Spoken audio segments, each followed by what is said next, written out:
दोस्तों, आज की ब्रह्मचर्य की कहानी हमारे ही चैनल के एक सब्सक्राइबर की है, जिन्होंने टेलीग्राम पर अपनी स्टोरी के बारे में मुझे बताया। इस लड़के की कहानी सुनने के बाद आप हिलाना भूल जाओगे और धातु रोगों से भी आपको मुक्ति मिल जाएगी।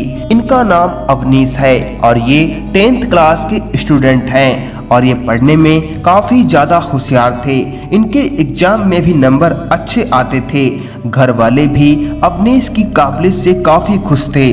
फिर आखिर ऐसा क्या हुआ कि अवनीश का जीवन नरक से भी बदतर हो गया? आइए जानते हैं। दोस्तों, हुआ कुछ ऐसा कि अवनीश एक टीचर से डेली कोचिंग लेता था, जो उसे उसके घर पे पढ़ाने आते थे। एक दिन की बात है, अवनीश कोचिंग पढ़ रहा था तो उसके टीचर ने अपना मोबाइल देते हुए अवनीश से कहा कि मेरे मोबाइल में बैटरी नाम मात्र ही बची है, अगर तुम्हारे पास इसका चार्जर हो तो मेरा मोबाइल चार्ज कर दो। अवनीश ने मोबाइल चार्जिंग पे लगा दिया। कोचिंग के बाद अवनीश के टीचर अपना मोबाइल लेना ही भूल गए और अपने घर चले गए।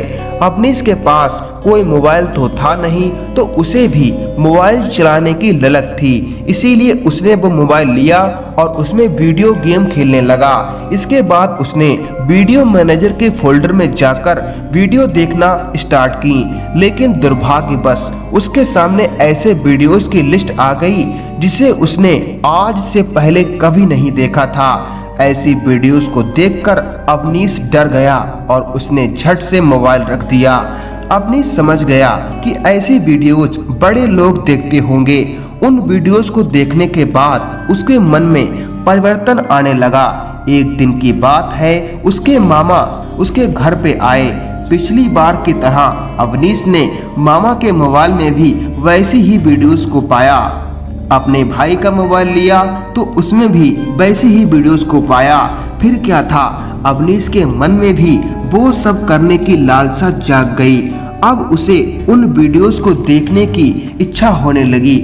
उसने अपने पापा से कहा, पापा जी, मुझे पढ़ने में बहुत दिक्कतों का सामना करना पड़ता है, अगर हो सके तो आप मुझे एक न्यू स्मार्टफोन दिलवा दो। अवनीश के पापा ने उसकी प्रॉब्लम को समझते हुए उसे 3G स्मार्टफोन उसके बर्थडे पे उसको गिफ्ट कर दिया। मोबाइल मिलने के बाद फिर तो वह रात दिन उन्हीं वीडियोस को देखकर हस्तक्रिया करने लगा। एक दिन वह अपने कॉलेज के दोस्तों से मिला।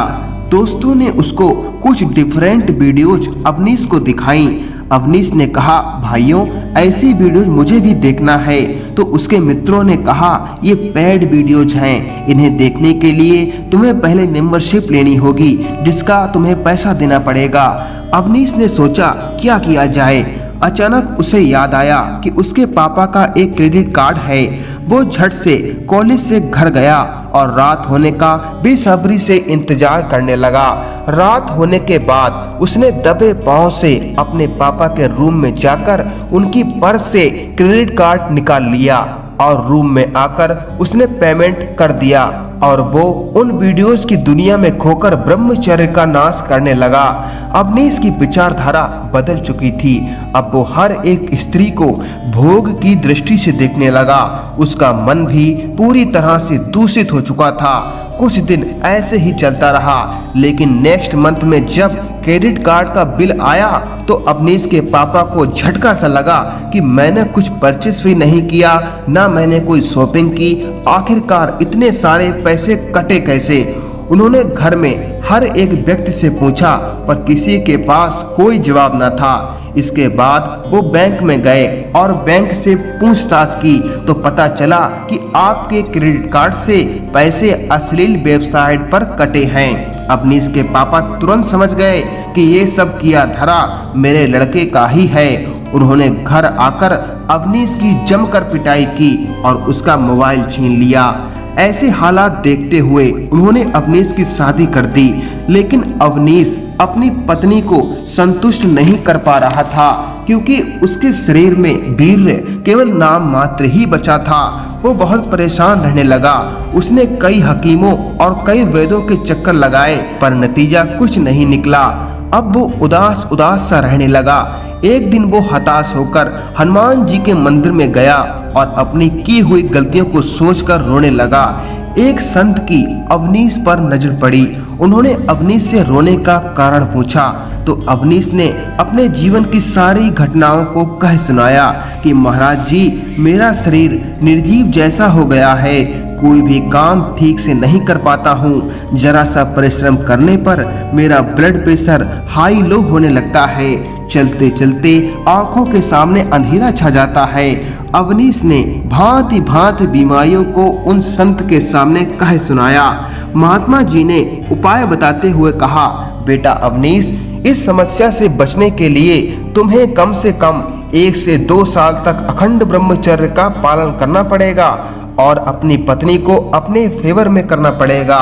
और एक बात अपने मन में बिठा लो कि चाहे कुछ भी हो जाए, तुम गलत क्रिया नहीं करोगे।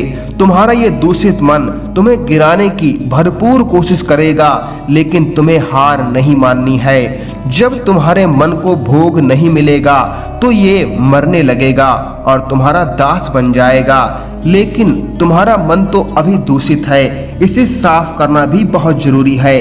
अगर ये दूषित रहेगा तो ये तुम्हें फिर वहीं ले जाकर पटक देगा जहां से तुमने शुरुआत की थी। इसीलिए इसकी निर्मलता के लिए उत्तम ग्रंथों का अध्ययन करो और जितना हो सके ब्रह्म मुहूर्त में उठकर ध्यान की अवस्था में ओम मंत्र का जाप करो।